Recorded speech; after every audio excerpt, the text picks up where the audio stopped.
अस्सलामु अलैकुम अजीज़ तलबा व तालिबात। आपने प्रीवियस क्लास में मज़मून के बारे में पढ़ा। मज़मून को डिटेल में आपने समझ लिया है। मज़मून के कितने हिस्से होते हैं, मज़मून की तारीफ़ क्या है, मज़मून के अज्ज़ा क्या हैं, और साथ ही मज़मून की इब्तिदा कहाँ से हुई, और फिर इसी तरह से मज़मून निगार के बारे में। उन्हीं में से आज एक मज़मून निगार हैं सर सैयद अहमद ख़ां, उनका मज़मून पढ़ेंगे। तो आइए सबसे पहले हम पढ़ते हैं सर सैयद अहमद ख़ां के बारे में, यानी सर सैयद अहमद ख़ां कौन हैं, क्या हैं, इनके बारे में थोड़ी मुख्तसर मालूमात हासिल करते हैं। फिर उसके बाद इनका मज़मून हम पढ़ेंगे रिया। इनका मज़मून है रिया, इसके बारे में हम जानेंगे। तो सर सैयद अहमद ख़ां की बात वहीं से करते हैं हम। सबसे पहले अहम पॉइंट पैदाइश, सर सैयद अहमद ख़ां की पैदाइश के बारे में जानते हैं। यानी आपके मन में वही सवाल आ रहा होगा, कब और कहां। अगर ये सवाल आ रहा है तो इसका जवाब निश्चित रूप से आपको मिलेगा। तो देखिए कि इस सवाल का आंसर क्या है। तो इसका जवाब होगा सर सैयद अहमद ख़ां कहां पैदा हुए हैं। आपकी किताब में सिर्फ इतना लिखा है 1817। कितना? 1817। इस तरह से आप लिख सकते हैं, ये 1817 ईस्वी है। यानी सर सैयद अहमद ख़ां 1817 ईस्वी में पैदा हुए हैं। तो अब आपके सामने है कहां। कहां का जवाब है आपकी किताब में दिल्ली लिखा है, और अभी हम इसको पढ़ते हैं क्या, दिल्ली वगैरह, यानी ये लिख करके आता है। कुछ भी लिखा रहे तो आप समझ जाइएगा कि सर सैयद अहमद ख़ां कहां पैदा हुए हैं, दिल्ली में, यानी दिल्ली में पैदा हुए हैं। इसी तरह से आपके सामने दूसरा क्वेश्चन भी आ रहा होगा। वो दूसरा क्वेश्चन है तालीम तरबियत। ये तालीम तरबियत, तो आपके मन में ये आ रहा होगा कि कहाँ पढ़ा है और तरबियत किसने की है। तो आपके यहाँ जो पार्ट है बस एक ही पार्ट है, एक पार्ट को हज़फ कर दिया गया है आपके से, तो उसी पार्ट को हम यहाँ पर पेश करते हैं। देखिए सिर्फ तरबियत के बारे में तो कहा कि वालिदा मोहतरमा की ज़ेरे निगरानी, यानी उन्होंने ही इनकी तरबियत की है। और तरबियत का एक मफहूम आप समझ लीजिए, यानी परवरिश। लेकिन दूसरे पार्ट में भी, यानी तालीम की अगर बात करें तो तालीम इनकी इब्तिदाई तालीम घर पर हुई है, वालिदा की ज़ेरे निगरानी ही, यानी कुरान करीम वगैरह घर पर ही उन्होंने पढ़ी है। इब्तिदाई तालीम वालिदा से हासिल की। सर सैयद अहमद ख़ां के कारनामे क्या हैं, खिदमात, तो यहां पर ब्रैकेट में कारनामे। तो ये कारनामे कब शुरू होते हैं? पढ़ने के बाद, यानी हुसूल तालीम के बाद, तहसील इल्म के बाद, एजुकेशन ले लेने के बाद 1862 ईस्वी में उनका काम शुरू हुआ। यानी 1862 ईस्वी, अहम डेट है, याद रखिएगा कि 1862 ईस्वी में गाजीपुर गए। गाजीपुर एक जगह है, यहां पर सर सैयद अहमद ख़ां ने एक अंजुमन की बुनियाद डाली। उनके कारनामे में अहम कारनामा है, अंजुमन की बुनियाद डाली है। उस अंजुमन का नाम है साइंटिफिक सोसाइटी।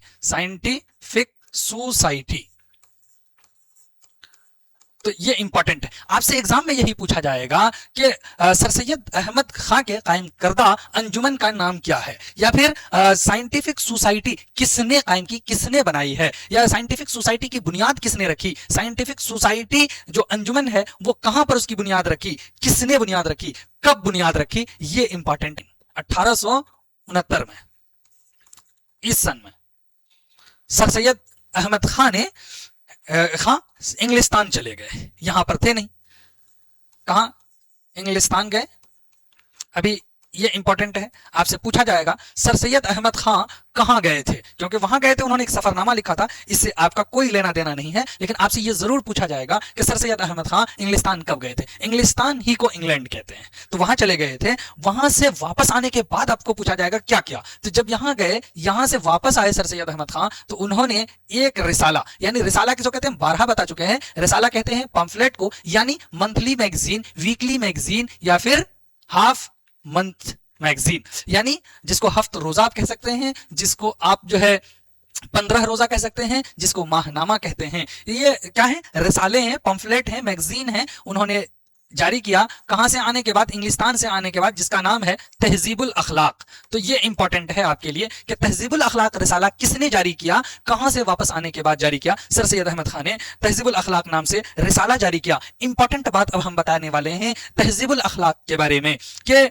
समाजी तहजीबी, अब ये इंपॉर्टेंट है आपके लिए, एग्जाम में पूछा जाएगा समाजी तहजीबी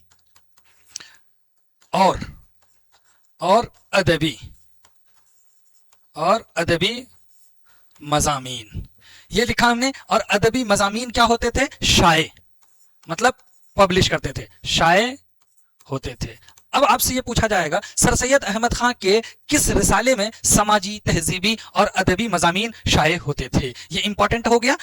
आपको ऐसे भी पूछा जा सकता है कि तहजीबी, समाजी और अदबी मज़ामीन शाये करने के लिए सर सैयद ने कौन सा रिसाला जारी किया, शाये किया? तहजीबुल अखलाक उन्होंने शाये किया है कि तहजीबुल अखलाक रिसाला के बानी सर सैयद अहमद खां हैं। तो सर सैयद अहमद खां उसके बाद 1878 में, कब देख लीजिए, 69 के बाद 1878, 3 डेट अभी तक आ चुके हैं। 1878 ईस्वी में सर सैयद अहमद खां को खिताब मिला है, किसका? सर का।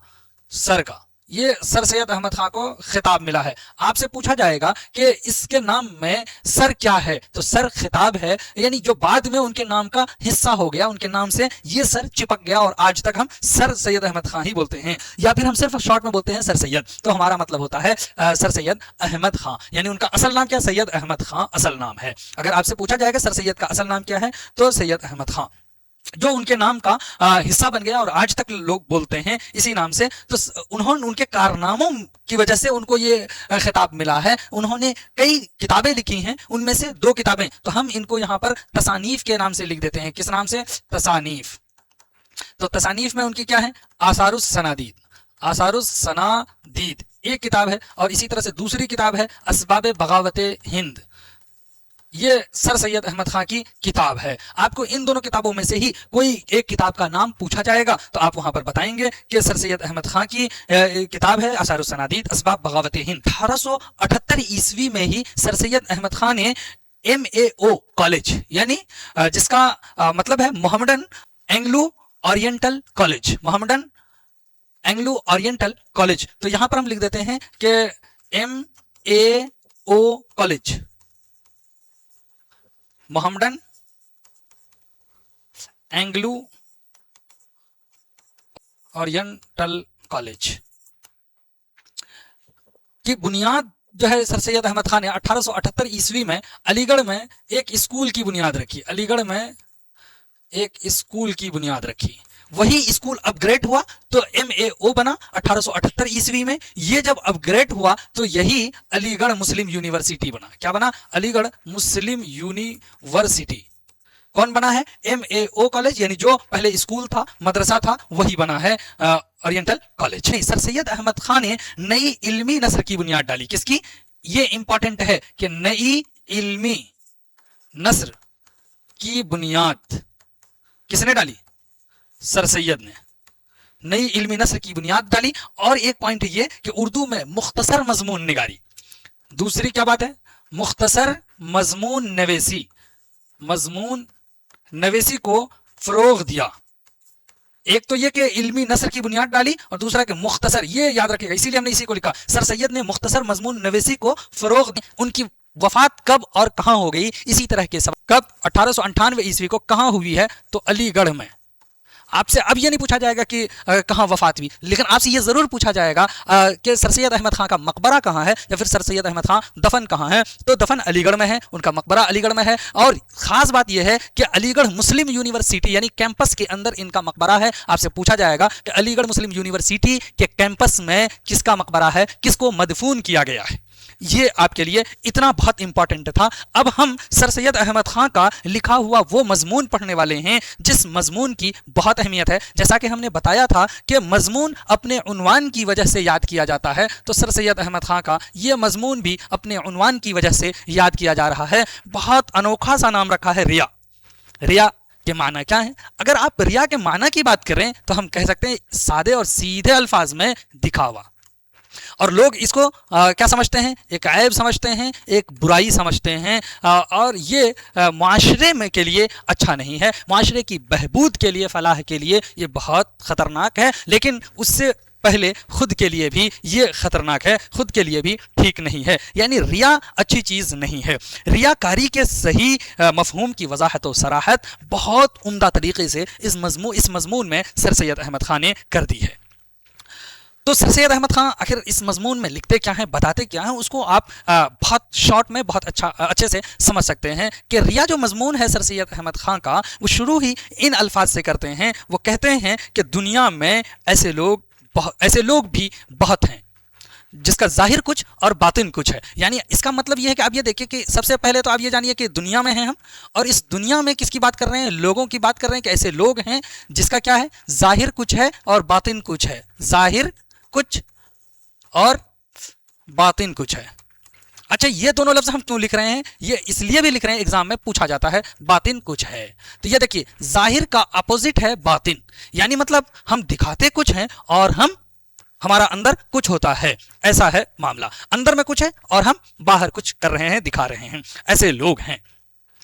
तो ऐसे लोगों के बारे में बताया। नंबर 1 ऐसे कौन कौन से हैं? कह रहे हैं कि ऐसे में एक तो यह है कि दुनियादार, एक में आप दुनियादार को रख दीजिए। कह रहे हैं कि दुनियादार लोग हैं, यानी वो जितना बुराई करते नहीं, जितनी बुराई वो करते नहीं, जितना बद वो है नहीं, उससे ज्यादा अपनी बदी को जो है वाशगाफ करते हैं, अपनी बदी का ढिंढोरा पीटते हैं, अपनी बदी की बात करते हैं, कहते हैं अरे हमने ये नहीं, अरे इसको इस तरह से किया, यानी उसको बढ़ाकर बोलते हैं अपनी बदी को। और वो कौन? रिंद मशरब हों या फिर दुनियादार लोग हों। एक बात तो दुनियादार की कर दी, और जिसको आप साधारण में कहते हैं कि जितना बद नहीं, याद रखने के लिए हम ये लिख रहे हैं, जितना बद करते नहीं उससे ज्यादा बद अपने तई बताते हैं। क्यों बताते हैं? बदी को क्यों बताना है? जो बुराई है उसके बारे में कौन बोलता है? तो मतलब यानी वो वाहवाही चाहता है, तई जताना, बताना, बतलाना, ये है मामला दुनियादार का, रिंदे मशरब का। लेकिन इसी तरह से जाहिर कुछ और बातिन कुछ है, जिसमें दूसरी कैटेगरी भी है। दूसरी कैटेगरी में कौन है? कह रहे हैं कि दीनदार मतलब दीनदारी की बनावट करने वाले लोग हैं। कि उसमें आप बस इसी के अपोजिट में रख दीजिए कि जितनी वो अच्छाई करते नहीं हैं, जितनी नेकी करते नहीं हैं, उससे ज़्यादा वो नेकी का इजहार करते हैं, नेकी के बारे में करते हैं। हालांकि उसका मामला इससे बिल्कुल बरक्स होता है कि वो इश्क व तमाशबीनी में लगे रहते हैं, लचपने की बातें करते हैं और अपने बारे में खूब गप्पे उड़ाते हैं। कहते हैं अरे हमने ये कर दिया, ये अच्छाई की, यानी तस्बीह गिनते रहते हैं, लेकिन दिल में वो तस्बीह की कैफियत नहीं उतरती है। इसी को कहते हैं दीनदारी की बनावट करने वाले। यानी बेशुमार गुनाहों और बदियों को एक जाहिरी पर्दे में ये लोग छुपाते हैं। तो इसका भी मतलब वही हो गया ना, जितना नेक है नहीं उससे ज्यादा नेक अपने तई को जाहिर करना, अपने को दिखाना। और इसके जरिए से वो क्या करते हैं कि अपनी मतलब वाहवाही लूटना ये भी चाह रहे हैं। तो सर सैयद अहमद खां कहते हैं कि ये दोनों किस्म के लोग चंदा बुरे नहीं हैं। तो बस आप यहां पर समझ लीजिए कि ये बुरे नहीं हैं। ये किन की राय है? अच्छा, आपसे पूछा जाएगा कि दुनियादार और दीनदार के बारे में सर सैयद अहमद खां की क्या राय है। तो सर सैयद अहमद खां कहते हैं, साफ लफ्जों में उन्होंने कहा ये दोनों किस्म के आदमी चंदा बुरे नहीं हैं। आपको ऐसे भी पूछा जा सकता है सर सैयद अहमद खां ने किन दो लोगों के बारे में कहा कि ये चंदा बुरे नहीं हैं। तो एक दुनियादार और दूसरे दीनदार, यानी दीनदारी की बनावट करने वाले, ये समझना है। लेकिन आखिर यहां पर लिखा है तो किसके बारे में लिखा है, ये असल मसला है। यानी जाहिरी दीनदारी के पर्दे में बदियों को वो लोग तो छुपा देते हैं। तो ये दोनों को इतना बुरा नहीं माना है। तो तीसरी किस्म आपके सामने आएगी। तो तीसरी किस्म हम यहाँ पर आपको बताते हैं। तीसरी किस्म यानी सर सैयद अहमद खान ने जो बताया है, कहते हैं कि ये अपनी बनावट से दुनिया के लोगों के साथ अक्सर अपने आप को भी धोखे में रखते हैं, धोखे में डाल देते हैं, अपने आप को भी धोखा देते हैं, जिसको कुरान ने भी कहा है युखादिऊन अल्लाह वल्लज़ीना आमनू वमा यखदऊन। यानी इसका मतलब ये है कि ये समझते हैं कि हम उनको धोखा दे रहे हैं, उसको धोखा नहीं देते, खुद को धोखा देते हैं। तो ऐसे ही लोगों की बात सर सैयद अहमद खान ने कही है कि चालबाज। यहां एक लफ्ज में हम कह सकते हैं जिसके लिए सर सैयद अहमद खान ने रियाकार, जिसकी असल में वजाहत की है। तो ऐसे कौन लोग हैं? यानी रियाकार लोग हैं।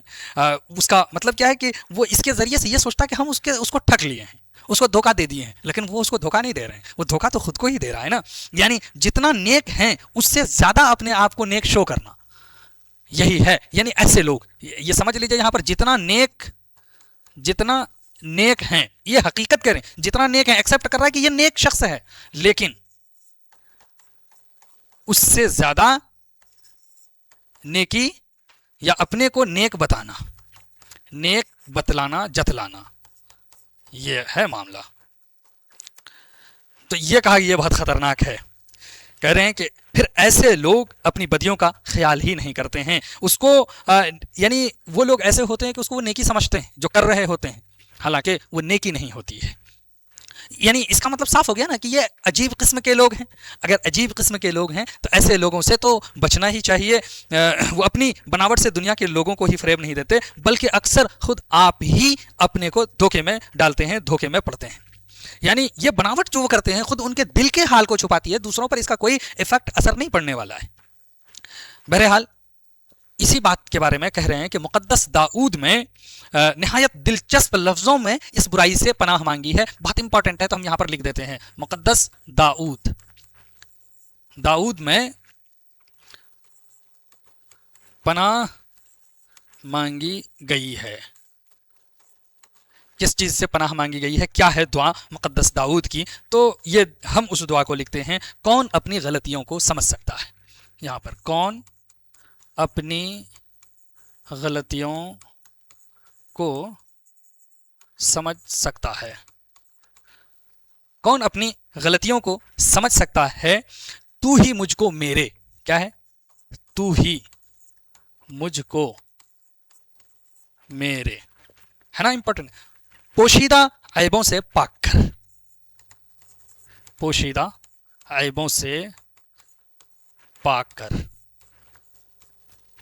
देखिए इसको आप याद कर लीजिए कि मुक़द्दस दाऊद में दिलचस्प लफ्ज़ों में जिस बुराई से पनाह मांगी है तो वो किन अल्फाज में मांगी है, वो है, या किस बुराई से पनाह मांगी है मुक़द्दस दाऊद में।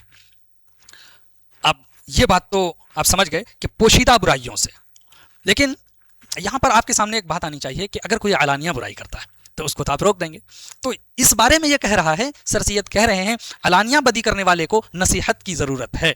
ये समझिए क्या है, शर्त के साथ। अगर अलानिया, अलानिया मतलब सबको बताकर, ढिंढोरा पीट कर, अलानिया बुराई करने वाले को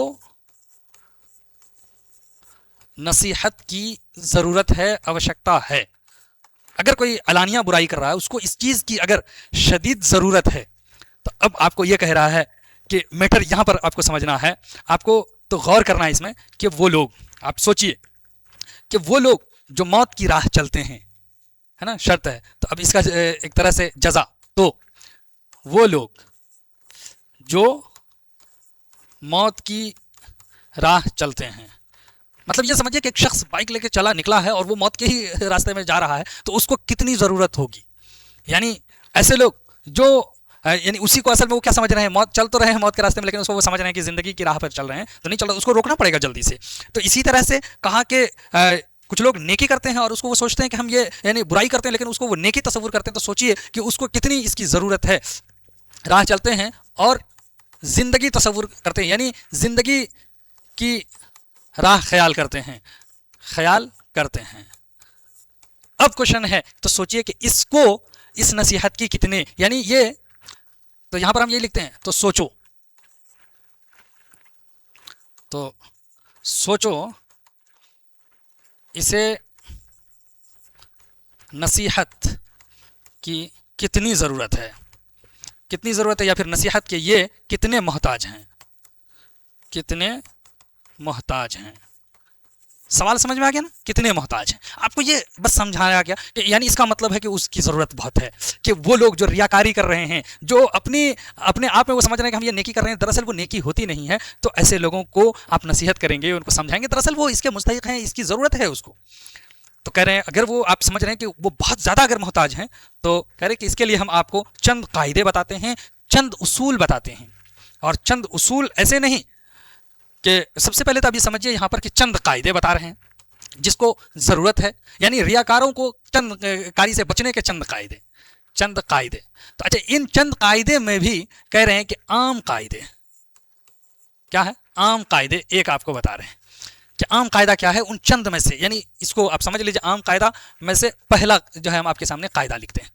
पहले कायदे की अगर बात करें तो कह रहे हैं कि खुद अपने आप को किताबुल्लाह के उसूलों पर जांचें। किसको, खुद अपने आप को। अब ये देखिए हम यहां लिख दे रहे हैं, यहां इसमें किताबुल्लाह के उसूलों पर जांचें, यानी خود اپنے آپ کو کہ وہ کیا کریں، جانچ کریں. اپنے آپ کی جانچ کس بنیاد پر کریں گے؟ کتاب اللہ میں جو اصول بتائے گئے ہیں، جو ہدایت کے بارے میں بات کی گئی ہے، ہدایت جس کو کہا گیا ہے، ہدایت گویا کہ ایک اصول اور پیٹرن ہے، تو انہی پیٹرن پر کس کو جانچنا ہے؟ اپنے آپ کو وہ جانچے. تو اس کا مطلب ہے کہ اس میں تو ہم جانچ لیں گے کس آدھار پر؟ کتاب اللہ یعنی قرآن کریم جیسی مقدس کتاب کے آدھار پر. دوسری چیز بتائے کہ دوسرا عام اصول کیا ہے. آپ کو عام قاعدے پوچھا جائے گا، دوسرا عام قاعدہ سر سید احمد خان نے کیا بتایا ہے اس بیماری سے نجات کے لیے؟ تو بتا رہے ہیں کہ اپنی زندگی کا مقابلہ و موازنہ کریں. کیا ہے؟ اپنی زندگی کا مقابلہ و موازنہ کریں، یعنی اپنی زندگی کو کمپیریزن کریں. دیکھیں اس پاک شخص کی زندگی سے جس کے بارے میں خود قرآن کہتا ہے انما انا بشر مثلکم یوحا الی انما الہکم الہ واحد. خود قرآن نے کہا کہ میں بھی تمہارے جیسے ایک انسان ہوں تمہاری طرح، اور اس کو ہمارے لیے کیا بنا دیا ہے؟ اس شخص کو ہمارے لیے آئیڈیل بنا دیا ہے. وہ شخص ہمارے لیے نمونہ ہے، اور وہ اتنا یعنی اس درجہ کمال تک پہنچا جہاں تک انسان کا پہنچنا ممکن ہے، وہاں تک پہنچا. لیکن ہم اور آپ تو وہاں تک پہنچنے کے لیے پریاس ہی نہیں کر رہے ہیں، کوشش نہیں کر رہے. آپ وہاں تک پہنچے ہیں جس کی زندگی ہمارے لیے کامل اور مکمل نمونہ ہے، جو اپنی پیروی کرنے والوں کے لیے بلکہ تمام دنیا کے لیے ہادی ہی نہیں بلکہ دانا استاد بھی ہے، رہبر بھی ہے. تو اب یہ سمجھیے کہ ان دونوں قاعدوں کے برتنے میں غلطیاں ہوتی ہیں، اور بہت غلطیاں پڑتی ہیں. کچھ تو لوگوں کی سمجھ میں غلطیاں ہوتی ہیں اور کچھ غلطیاں نہیں ہوتی. اب یہ سمجھ لیجیے کہ ان دونوں قاعدوں کے کیا کہا کہ قاعدوں کے برتنے میں غلطیاں ہوتی ہیں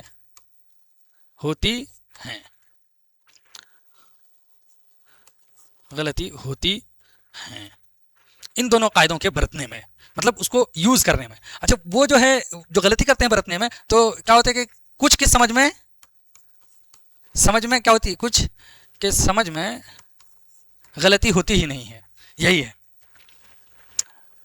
سمجھتے ہیں کہ کچھ تو لوگوں کی سمجھ میں غلطیاں ہوتی ہیں اور کچھ سمجھتے ہیں کہ نہیں، اور بلکہ کچھ آپسی اختلاف رائے ہوتا ہے. یعنی تین باتیں یہاں پر ہو گئیں. ایک تو یہ کہ کچھ کے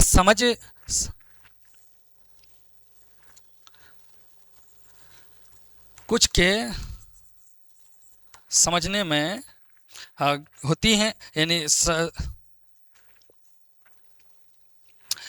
یہ اسی کے بارے میں بتا رہے ہیں کہ برتنے کے سلسلے میں کہ تین رائے ہیں ان دونوں قاعدوں کے. تین طرح کی باتیں سامنے آتی ہیں. پہلی بات سامنے یہ آتی ہے کہ کچھ تو لوگوں کی سمجھ میں غلطیاں ہوتی ہیں. ایک بات، کچھ تو لوگوں کی سمجھ میں غلطیاں ہوتی ہیں، ایک بات. اب دوسری بات کیا ہے؟ دوسری بات یہ کہہ رہے ہیں کہ کچھ آپس میں اختلاف رائے ہوتا ہے، کچھ آپس میں اختلاف رائے ہوتا ہے. اب تیسری بات جو ہم نے کہا کہ اچھا یہ دیکھ لیجیے برتنے ہی کے سلسلے میں ہے جس کو غلطیاں کہہ رہے ہیں، اور کچھ یعنی کہہ رہے ہیں زمانہ گزرنے کی وجہ سے، کچھ زمانہ گزرنے کی وجہ سے، گزرنے کے باعث وجہ سے برتنے میں غلطی کرتے ہیں. یہ میٹر ہے. یعنی آپ یہ سمجھیے کہ کچھ زمانہ کے گزرنے سے ٹھیک حالت اور کیفیت ان واقعات کی جو گزرے معلوم نہیں ہو سکتی ہے. یہی تو بات کہہ رہے ہیں. لیکن یہی قاعدہ پر اگر ہم اکتفا کر لیں تو یہ بھی تو ٹھیک بات نہیں ہے کہ جبکہ جس کے لیے برتنے میں یہ غلطیاں ہیں، تو کچھ ایسے قاعدے، کچھ ان عام قاعدے کے علاوہ بھی کچھ خاص قاعدے ہم آپ کو بتاتے ہیں. یہ بات سر سید احمد خان کہتے ہیں کہ اس کے علاوہ بھی قاعدے ہیں. آپ سمجھیے کہ ہماری نظر میں وہ خاص قاعدے ہیں. تو اس خاص قاعدے پر آنے سے پہلے یعنی کچھ اس کے علاوہ قاعدے تو اب ہم آپ کے سامنے سر سید احمد خان کے ان قاعدوں کی بات کریں. یعنی آپ یہ سمجھیے کہ اپنے پوشیدہ عیبوں کے معلوم کرنے کا ایک عمدہ قاعدہ کیا ہے. عمدہ قاعدہ یہ ہے کہ ہمارے دشمن ہم کو کیا کہتے ہیں. یہ بات جانیے، ہمارے دشمن ہم کو کیا کہتے ہیں. یہ قاعدہ ہے اور بہت عمدہ قاعدہ ہے. اس پر آپ جانچیے. اچھا یہ آپ کے من میں سوال آنا چاہیے کہ آخر کیوں؟ اس کا جواب یہ ہے اس لیے کہ دوست دل کے موافق بات کرتے ہیں. تو آپ کے من میں اگر یہ آ رہا ہے سوال کیوں، تو اس کا جواب کیا ہے، اس لیے کہ دوست کیا کرتے ہیں، دل کے موافق، یعنی دل جو جواب سننا چاہتا ہے اسی کے مطابق بات کرتا ہے، موافق بات کرتے ہیں، ہے نا. اس سوال کا جواب آپ کے من میں اگر ایسا آیا ہو تو اب یہ سمجھے کہ آخر وہ پھر جو ہمارا دوست ہے وہ دوست بھی دل کے موافق بات کیوں کرتے ہیں. سوال آئے تو کیوں کرتے ہیں، اس کی وجہ آپ جانیے، اس کی وجہ بھی جاننی چاہیے کہ آخر وجہ کیا ہے. دوست ہمارے دل کی ہی ہماری ہی طرح بات کرتے ہیں. اس کی اگر کہیں تو 3 بات ہو سکتی ہے وجہ میں. پہلی بات، وہ جو موافق بات کرتے ہیں ہمارے عیب ان کو عیب ہی نہیں معلوم ہوتے ہیں. یہ سر سید احمد خان لکھتے ہیں، ہمارے عیب ان کو عیب ہی نہیں معلوم ہوتے. ایک بات. اسی طرح سے دوسرا پوائنٹ انہوں نے بتایا کہ ہماری خاطر کو رنجیدہ نہ کرنے سے کیا کرتے ہیں، وہ چھپاتے ہیں، یعنی رنجیدہ نہیں کرنا چاہتے ہیں ہمارے دل کو، رنجیدہ نہ کرنا دل دوست کو، دوست کی خاطر. اسی طرح یہاں پھر تیسری بات انہوں نے کہی کہ وہ کسی بات کو کس طرح کہتے ہیں، نرمی سے کہتے ہیں، نرمی سے کہتے ہیں. تھوڑا سا گرم ہو کے کہنا چاہیے. اچھا گرم ہو کے کہیں گے تو آپ ان سے دوستی توڑ دیں گے، تو وہی کہہ رہے ہیں کہ وہ نرمی سے کہتے ہیں، اور اتنی نرمی سے کہتے ہیں کہ وہ ہم کو یعنی دوست کو نہایت خفیف معلوم ہوتی ہے. کیا معلوم ہوتی ہے، نہایت خفیف معلوم ہوتی ہے. یعنی ہم کو لگتا ہے کہ بہت ہلکی بات ہے، یہ بہت ہلکی بات کہی جا رہی ہے، اس کو ایسے ہی ہم ٹرکا دیتے ہیں، ہٹا دیتے ہیں، یہ ہے. لیکن اس کے برعکس اگر آپ دیکھیے تو دشمن، اس کے برعکس یعنی دشمن کے بارے میں، کیونکہ یہاں پہ بات کر رہے ہیں کس کی، دشمن کی. تو اب یہ امپورٹنٹ ہے نا کہ کہا کہ ہمارے دشمن ہم کو کیا کہتے ہیں، اسی کی وجہ سے اتنی بات آئی، اتنا آپ نے سمجھا. تو اب تو آپ کو سمجھنا چاہیے کہ دشمن کو کیوں انہوں نے امپورٹنس دیا ہے. تو دینے کی وجہ یہ ہے کہ دشمن کیا کرتا ہے، ہم کو خوب ٹٹولتا ہے. دشمن خوب ٹٹولتا ہے، اور یہی نہیں ٹٹولتا ہی نہیں بلکہ وہ ہمارے بارے میں خوب تفتیش کرتا ہے، چھان پھٹک کرتا ہے، اور وہ ٹوہ میں لگا ہوا رہتا ہے. اور وہ اس ٹوہ کے بعد پھر کیا کرتا ہے، ہمارے عیب نکالتا ہے. ایک بات تو یہ ہے کہ دشمن کی اسی لیے اہمیت ہے، سر سید نے ان کو اتنی اہمیت دی ہے. یعنی کہنا چاہتے ہیں کہ وہ اتنی جستجو، اتنی محنت کے بعد نکالتا ہے، گو یہ بات وہ دشمنی میں جو ہے نکالتا ہے. کبھی کبھی ایسا ہوتا ہے کہ چھوٹی بات کو بھی وہ بڑی کر دیتا ہے، جس کے لیے ایک لائن فارسی کا انہوں نے کہا، تا نہ باشد چیز کے مردم نگویند چیز ہا. اس کا کیا مطلب ہے، اب دیکھیے یہاں پر ہم پہلے اس کو لکھ دیتے ہیں. لکھا ہے تا نہ باشد چیز کے مردم نگویند چیز ہا. بہت ایزی ہے. تا اس کا مطلب ہوتا ہے جب کہ، اس کے بعد نباشد اس کا مطلب ہوتا ہے کہ کوئی بات، چیز کہتے ہیں بات کو، جب تک نہ ہو، کوئی نہ ہو، یہ نباشد نہ ہو. اس کے بعد چیز، یہاں پر بات سمجھ لیجئے، بات جب تک کوئی چیز نہ ہو، جب تک کوئی بات نہ ہو. اور یہ کہ جو ہے کہ ہے، کہ بیانیہ. اور مردم کہتے ہیں آدمی کو، کس کو، لوگ کو. مردم کس کو کہتے ہیں، آدمی کو اور لوگ کو. اس کے بعد دیکھیے نگویند، گو مطلب کہنا، نگویند نہیں کہنا، نہیں کہنا، نہیں کہتے. چیز ہا کیا، بات. تو اس کا مطلب سادہ سا اور آسان سے الفاظ میں کیا ہوگا، جب تک کوئی بات نہ ہو لوگ باتیں نہیں کرتے، نہیں کہتے. اس کا مطلب کہ کچھ نہ کچھ بات ہوتی ہے. بہت ایزی ہے، اس کو آپ سمجھ گئے ہوں گے تو اب آپ کے لیے ایزی ہو جائے گا. فارسی میں انہوں نے کہا، تو یہ کہا کہ ایسی بات تو ہوتی ہے. دوسری بات اب یہ سمجھیے کہ دوست کس کو کرتا ہے، نیکیوں کو بڑھاتا ہے، اور دشمن عیبوں کو. یہ کہہ رہے ہیں کہ دوست ہمیشہ نیکیوں کو بڑھانے کی بات کرے گا، لیکن دشمن عیبوں کو آپ کے بڑھا کے کھینچ تھان کر کے بڑا کر دے گا، عام کر دے گا، اگر آپ میں ہے بھی نہیں تبھی. اس لیے کہہ رہے ہیں کہ ہم کو، سر سید احمد خان کہتے ہیں کہ دشمن کا ہم کو کیا ہونا چاہیے، احسان مند ہونا چاہیے. احسان مند کس کا ہونا چاہیے، ہم کو دشمن کا احسان مند ہونا چاہیے. تو دشمن کا احسان مند ہم اس وجہ سے، یعنی مطلب یہ سمجھیے، سوال پہلے کر لیجئے کیوں ہونا چاہیے، تبھی آپ جواب سمجھیں گے. اس لیے کہ وہ ہم کو ہمارے عیبوں سے مطلع کرتا ہے. نقص پر اپنے ہوا جو مطلع، کامل ہوا. مرزا غالب نے یہ بات کہی ہے. تو آپ کو کامل کرنے کے لیے آپ کو آپ کے عیب سے مطلع ہونا ضروری ہے. تو دشمن آپ کو آپ کے عیب سے مطلع کرتا ہے. ایک بات، دشمن کا عیب لگانا سمجھ لیجئے فائدے سے خالی نہیں ہے.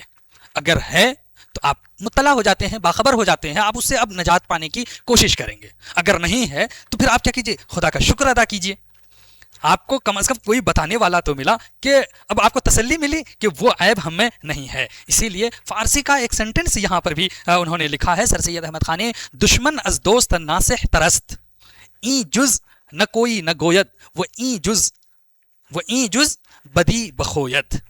ये भी बहुत इजी है, कह रहे हैं कि दुश्मन दोस्त से ज्यादा नासिह है, कहा ना, दुश्मन अज दोस्त नासिह तरस्त, दुश्मन दोस्त से ज्यादा नासिह है, नसीहत करने वाला है, वो हमारा भला चाहने वाला है। यानी इस तरह से अगर वो कर रहा है तो हालांकि भला नहीं चाहता, वो तो हमें बदनाम और रुसवा करना चाह रहा है, लेकिन उसका हमको एहसानमंद होना चाहिए। उन्होंने हमको नहीं पता चलता अगर वो नहीं इसको खोजता, हमारी आदतों के बारे में बात नहीं करता तो, इसलिए कि वो सिवाय नेकी के कुछ नहीं कहता। क्यों कह रहे हैं कि ई जुज न कोई न गोयत, वो नेकी के सिवा कुछ नहीं कहता है, वो ई जुज बदी बखोयत, और दुश्मन सिवाय बदी के कुछ नहीं कहता। ये सर सैयद अहमद खां ने इस जुमले को यहां पर देकर के आपको पूरे मफहूम की वजाहत कर दी है। बात दुश्मन और दोस्त की चल रही है तो सर सैयद अहमद खान ने हवाला दिया है, कहा कि दुश्मनों के फायदे पर एक अंग्रेज राइटर है प्लूटार्क, क्या नाम है, प्लूटार्क, अंग्रेज राइटर है, इन्होंने दुश्मनी के फायदे पर मजमून लिखी है।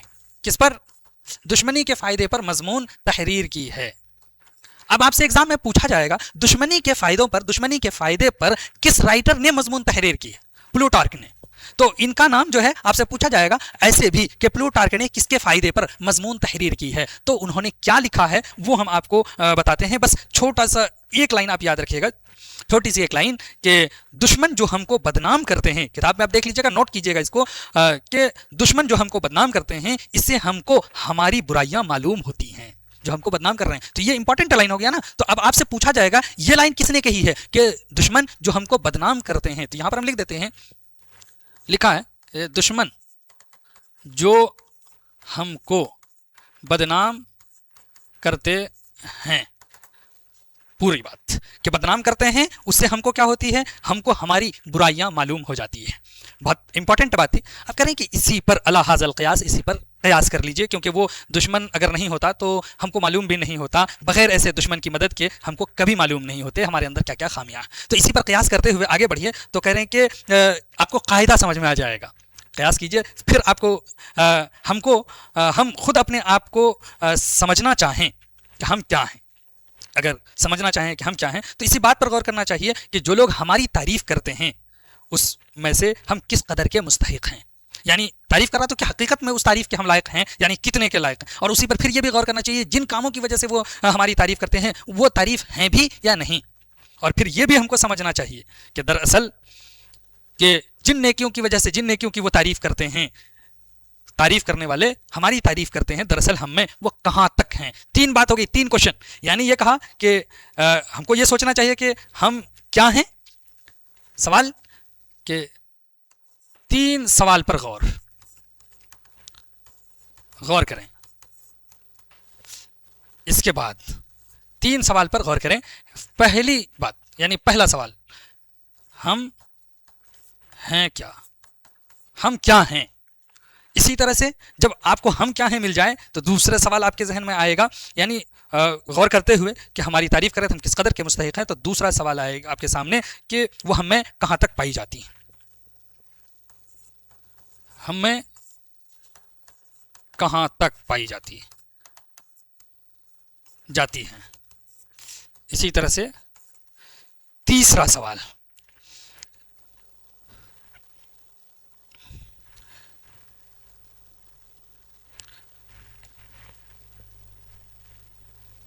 हम किस कदर के मुस्तहिक हैं। ये इतनी बात अगर समझ गए तो अब देखिए कि जिन कामों की वजह से करते हैं वो काम हैं या नहीं हैं, हमें कहाँ तक हैं। इन सब बातों से आप एक नतीजे पर पहुंचेंगे, वो ये कि कभी तो हम लोगों की रायों को जो हमारी निस्बत हैं पसंद करते हैं और कभी हम नापसंद करते हैं उन रायों को। यानी अगर राय हमारे मन के मुताबिक है तो हम पसंद करते हैं और खुशी से फूले न समाते हैं, अगर मन के मुताबिक नहीं है तो हम उसको नापसंद करते हैं और हम सोचते हैं कि ये कोई बात नहीं है, उसको हम उस राय को मानते ही नहीं क्योंकि वो हमें नापसंद है। उस राय को हम माने भी तो क्यों माने। یہ تو بات یہاں تک ہوئی کہ اگر بڑھیں گے آپ تو انکار کر دیتے ہیں. ہم کو ایسی نیکی پر بھی جس کو ہم نے اپنے خیال میں نیک سمجھا ہے مگر حقیقت اس نیکی کی مشتبہ ہے، زیادہ اصرار نہیں کرنا چاہیے. تو اس کا مطلب یہ ہے کہ یہاں پر ہم دوسرے خاص قاعدے کی طرف بڑھ رہے ہیں. دوسرا خاص قاعدہ بتایا ہے سر سید احمد خان نے، بتایا کہ ہم کو مشتبہ نیکی پر اصرار نہیں کرنا چاہیے. کیا ہے؟ ہم کو مشتبہ نیکی پر اصرار نہیں کرنا چاہیے. ہم نے ایک لائن میں اس کو لکھ دیا کہ ہم کو مشتبہ نیکی پر بھی اصرار نہیں کرنا چاہیے، بلکہ رائیوں کی قدر و منزلت کرنی چاہیے، احترام کرنے چاہیے. اختلاف کی صورت میں یعنی ہمیں اختلاف ہو سکتا ہے، تو اب آپ کو یہاں پہ غور کرنا ہے کہ وہ جو اختلاف کر رہا ہے، اختلاف کرنے والوں نے صرف آزادی رائے یا کسی بیرونی دباؤ یا پابندی رسم و رواج یعنی کوئی رسوم ہے، رواج ہے، اس کی وجہ سے اختلاف نہیں کیا. تعصب یا تقلید نے ان کے دل کو پھیرا ہے. یعنی وہ اختلاف کر کیوں رہا ہے؟ ان چیزوں کی وجہ سے اگر کر رہا ہے تو کہہ رہے ہیں کہ وہ نہایت بے قدر ہوتی ہے، ان کو آپ چھوڑیے، رفع کیجیے، ہٹائیے ایسی چیز کو. اب اس کے بعد ان دو امپورٹنٹ اصول کے جان لینے کے بعد ہم تیسرا اصول لکھتے ہیں جو بہت خاص ہے، اور وہ خاص اصول یہ ہے کہ دھوکہ کھانے کا جہاں پر احتمال ہو تو ہوشیاری اور باخبر رہیں، ہوشیار رہیں، یعنی محتاط ہو جائیں. دھوکہ کا احتمال ہو، شک ہو تو ہوشیار اور باخبر ہوں، یعنی محتاط ہو کر کام کریں. محتاط ہو جانا ہے جہاں پر بھی ایسے خدشات ہوں. نہایت ہوشیاری اور بہت خبرداری سے کام کرنا چاہیے. حد سے زیادہ سرگرمی اور تعصب یا کسی خاص فرقہ، کسی جماعت، کسی خاص رائے کے لوگوں کو برا یا حقیر سمجھنا، یہ ایسی باتیں ہیں جن سے ہزاروں آفتیں آ سکتی ہیں. تو اسی لیے کہا کہ آپ اس سے کیا رہیں، کسی ایک کو سپورٹ نہیں، آپ خود جانچیں، پرکھیں، دیکھیں، سمجھیں، تبھی آپ جو ہے کچھ اس کے بارے میں غور فکر کریں.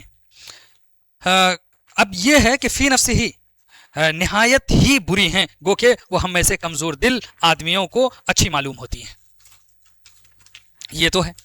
اب اس کے بعد آپ کے سامنے وہی امپورٹنٹ بات آتی ہے کہ چوتھا اصول کیا ہے. تو چوتھا اصول بھی ابھی ہم ان سب پر جو ہے بات کر رہے ہیں، تو اس میں سے چوتھا اصول دیکھیے کہ انہوں نے بتایا ہے کہ ان کاموں سے ڈرنا چاہیے.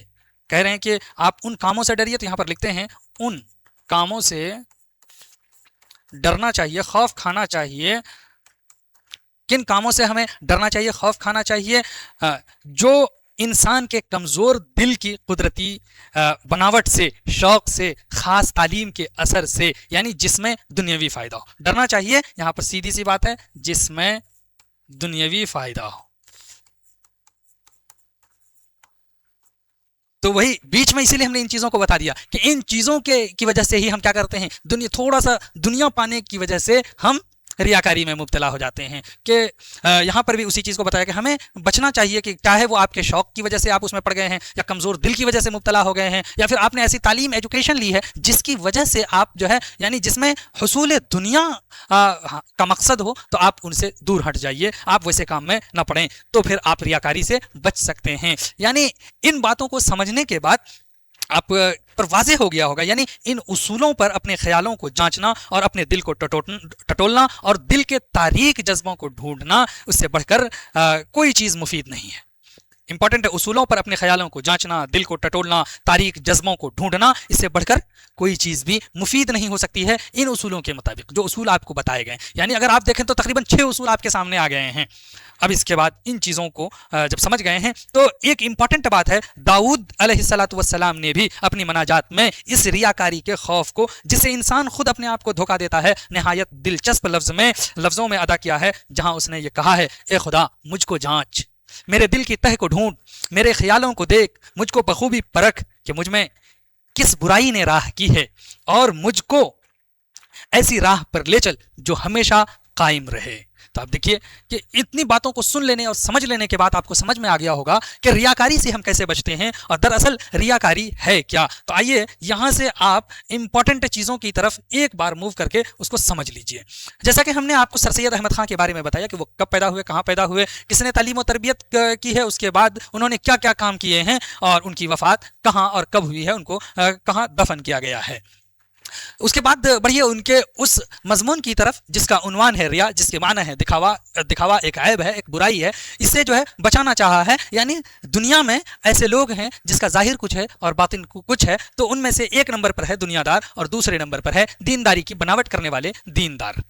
उसके बाद है तीसरे नंबर पर यानी जो इन चीज़ों से हटकर हैं, जिसको सर सैयद अहमद खां कहते हैं कि वो ज़्यादा खतरनाक है। यानी खतरनाक इसलिए है वो हैं रियाकार। तो जितना वो नेक हैं लेकिन उससे ज़्यादा अपने आप को नेक बतलाते हैं, तो इस वजह से वो बहुत ज़्यादा खतरनाक हो जाते हैं। उसके लिए मुक़द्दस दाऊद में पनाह मांगी गई है कि कौन अपनी गलतियों को समझ सकता है, तू ही मुझको मेरे पोशीदा ऐबों से पाक कर। इन अल्फाज में इस बात को समझाने के लिए कहा कि आप ये समझ लीजिए कि ऐसी बुराई जिसके दिल में है, एग्जाम्पल के तौर पर कि अगर कोई अलानिया बुराई करने वाले को नसीहत की आप ज़रूरत समझते हैं कि वो नसीहत का मोहताज है, उसको आप नसीहत करते हैं, तो आप उसको भी समझिए कि जो ज़ाहिरन तो आपके सामने क्या है, शेखी बगाड़ता है, बहुत मुत्तकी और परहेजगार है, नमाजी है, लेकिन वो ऐसी ही बुराई में मुब्तला हो गया है। नमाज भी पढ़ने जाता है तो किसके लिए, दिखावे के लिए जाता है। तो सोचिए, कह रहा है कि वो दरअसल क्या है, ज़िंदगी की राह पर नहीं, चल तो रहा है मौत की राह पर। वो समझ रहा है कि हम किसकी राह पर हैं, ज़िंदगी की राह पर। लेकिन आप जब समझ गए कि नहीं ये दिखावा कर रहा है, तो आप समझिए कि वो उसको कितनी नसीहत की ज़रूरत है, वो कितने नसीहत के मोहताज हैं।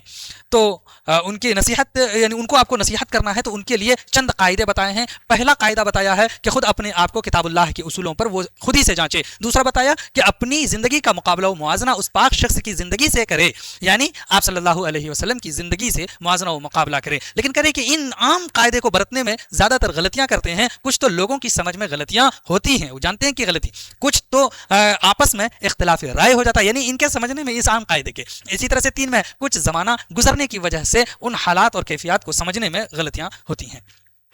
तो उसमें गोया कि थोड़ी सी डिफिकल्टीज है, तो कहा कि इसके अलावा कुछ कायदे हम आपको बताते हैं। एक कायदा जो आप माशरे में, समाज में देखकर समझ सकते हैं, हमारे दुश्मन हमको क्या कहते हैं। तो ये नौबत क्यों आई कहने की, कहा कि दोस्त अक्सर जो है दिल के मुआफिक ही बात करते हैं, और उसकी वजह में बताया कि दोस्त क्यों हमारे दिल के मुआफिक बात करते हैं, हमारे ऐब उनको ऐब ही नहीं मालूम होते, एक वजह। दूसरी वजह ये हो सकती है कि वो हमारे यानी दोस्त के दिल को वो रंजीदा और कबीदा खातिर न करना चाह रहा हो। तीसरी वजह कि वो नरमी से कहते हैं, जिसको दोस्त बहुत खफीफ समझता है, सोचता है ये बड़ी बात नहीं है। तो ये हाल है, इसलिए तो कहा कि नहीं, तब जब ये दुश्मन की बात कहा कि इसका एहसानमंद होना चाहिए, इसलिए एहसानमंद होना चाहिए, वो हमको खूब टटोलता है, खूब छान पटक करता है, वो हमारे ऐब को निकाल कर हमको दिखाता है, नक्स पर अपने हुआ जो मुत्तला कामिल हुआ, तो फिर हम जो है उस तरह से मुत्तला होते हैं।